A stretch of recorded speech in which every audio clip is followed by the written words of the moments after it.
Hey everyone, thanks for checking in. So why the hell would you want to learn how to juggle? It's not like I'm going to be in the freaking circus. I'm in medical school. There's actually a very good reason, especially if you want to improve your ability to perform well in the academic setting and just improve your cognition in general. And there's actually a lot of really cool research understanding how our brains, our bodies, and specifically our hands in general, grow our brain, which seems totally mind-blowing because it was thought 30, 40 years ago that after our childbearing years and adolescence that our brain didn't grow anymore, and that's absolutely not true. And there's been great research in the field of neuroplasticity, and the book that really pioneered that and make this term neuroplasticity mainstream was The Brain That Changes Itself. And to build off this, I read an excellent book recently called Whole Brain Power, and one of the tenets of his whole program to improve your cognition, improve your athletic ability, is how your hands grow your brain.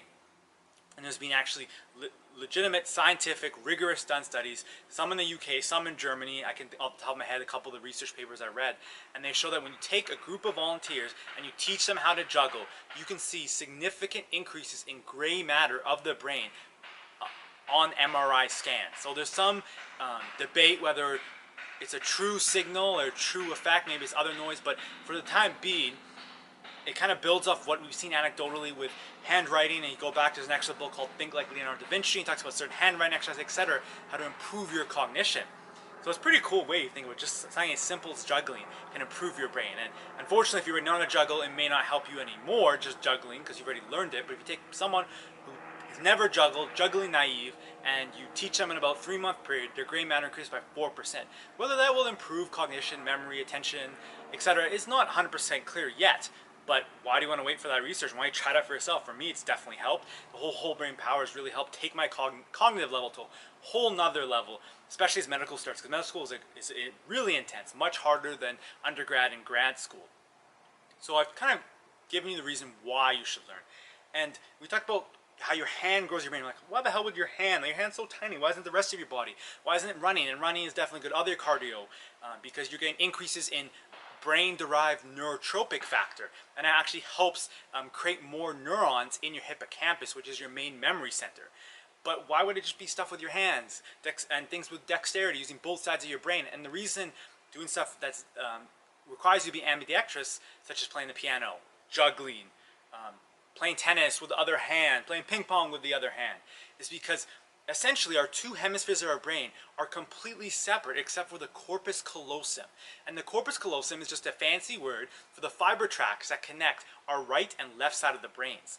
And it's been shown in the research that people who require ambidextrous, like piano players, etc., have much thicker, more cells in their corpus callosum, and it leads to better neuronal functioning, better cognition.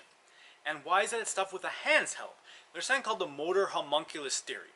And the motor homunculus theory, essentially, in your primary motor cortex, it maps out how much real estate or how much brain space each part of your body takes. So if we show a representative of a human based on how much real estate each part of your body takes up in your brain, your hands would be ginormous, and your lips, tongues, etc. are huge. They have huge maps on the neurons. So if you're using your hands and using both hands, again, the corpus callosum firing, you're really lighting up. And if you look at an fMRI, that's what they call it. You're lighting up the brain in those big primary motor cortex areas. And as an old adage, it goes to movement as well as your brain. And it's always said in neuroscience, use it or lose it, right? And that's how we can rewire our habits, because if we don't use that neural pathway, we get a new neural pathway. We use it, we lose it.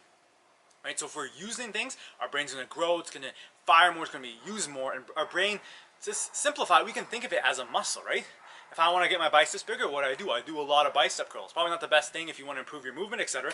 But the analogy still holds, right? Similar, if I want to grow my brain, I can use my hands, which take a huge segment of my primary motor cortex. So how do we learn how to juggle? It was something I thought was impossible. One of my training partners at Boston University, super brilliant guy, he was 4.0, valedictorian, excuse me, not 4.0, 3.99, big difference. Valedictorian at Boston University, super brilliant guy, doing amazing things. He'll be some big time CEO soon, but I remember he'd always juggle. I was like, oh, that's so cool. And finally, a year and a half ago, after I read Whole Brain Power, I was like, okay, let me learn how to juggle. And I kind of played around and got very close. But the thing I really love about juggling is, one, it's a great mindful practice. When you're juggling, you can't be worried about the future, mulling about what happened in the past. And as soon as you lose that focus, you get instant feedback because you drop the ball. And secondly, another thing I really enjoy about juggling is that it teaches you and helps you develop the virtue of persistence. It's something that I feel like we're lacking today. I know sometimes I struggle with this as well, where it's so easy to give up, but you got to push through. And it's without persistence, nothing great happens. And when you're juggling, you're gonna drop the ball a frick ton of times. You're gonna mess up over and over and over and over again. To get to the point where you're just gonna like kick the ball away. But you gotta learn calm yourself, okay, and get over the fear of failure, because we're so feared of failure, because we tend to not see the grind, the years and years of work before someone becomes an instant overnight success. But so you're intrigued. I've intrigued you why maybe you should start juggling. So how do you start juggling? So it's actually, the process isn't very simple. It just requires enough practice and repetition and dedication to get it. So before you even worry about 3 balls, we're just going to start with 1 ball. And you're like, oh, this is PS. But like any athletic skill, you got to break it down to its fundamentals and slowly build up. So you just want to take 1 ball and get used to that tossing it from hand to hand. And the key is when you're doing this, is you want it to be almost automatic. If I have to juggle and think, and I'm not be able to be present, mindful, and allow my body to just take over, I'm not going to be able to juggle well. So I'm just going to go back and forth. And I want to make sure that I have a nice arc, because I have to be able to throw another ball at the same time. So if I'm just like this, I'm not going to have enough time to do 3 balls. Second, grab our second ball, and basically once you get this, you basically got juggling. The rest is just getting over mind and being present. So you throw, throw. So you go left, right. So I'm throwing it like this, and underneath I throw it like this. And then when I'm practicing, so I go left, right, right, left, left, right, right, left. And once you get this down, you basically got juggling. You just have to add the other ball, get the timing, and practice it enough. So I really hope you enjoyed this video.